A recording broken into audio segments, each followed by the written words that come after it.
Hello मित्रांनो, आज मी तुम्हाला अशा हॉटेलमध्ये घेऊन जाणार आहे जिथे चप्पल बाहेर काढावी लागते. हो, तुम्ही बरोबर ऐकलेत, जिथे चप्पल बाहेर काढावी लागते. कारण हे आहे हॉटेल प्रसादालय, जे की गजानन महाराजांच्या मंदिरासारखं त्यांनी प्रतिकृती उभारली आहे आणि गजानन महाराजांचा प्रसाद म्हणून आपण इथे जेवायला येतो. इथे सगळे गजानन महाराजांचे प्रसंग असे चित्ररूपात दाखवले आहेत आणि इकडचं जे ॲम्बियन्स आहे ते पण खूप मस्त आहे आणि प्रशस्त असं आहे.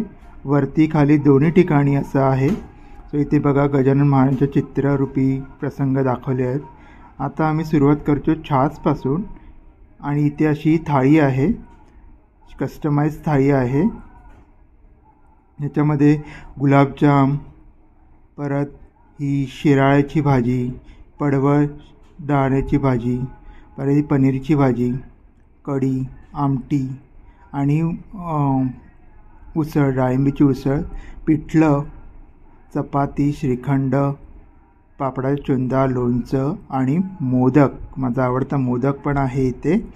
आणि आंब्याच्या सीझनमध्ये इथे आमरस असतं. तर चपाती तुम्हाला नको असेल तर तुम्हाला भाकरी पण तुम्ही घेऊ शकता. आणि असं भजी, अळूवडी, पापड हे तर येतच असतात अनलिमिटेड. भात जर तुम्हाला नको असेल तर इथे खिचडी खूपच मस्त मिळते, त्याच्यावर तूप टाकलं जातं.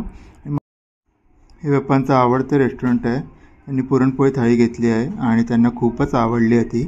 बघा कसे मनसोक्त जेवत आहेत. पप्पा, तुम्हाला कसं वाटलं जेवण इकडचं?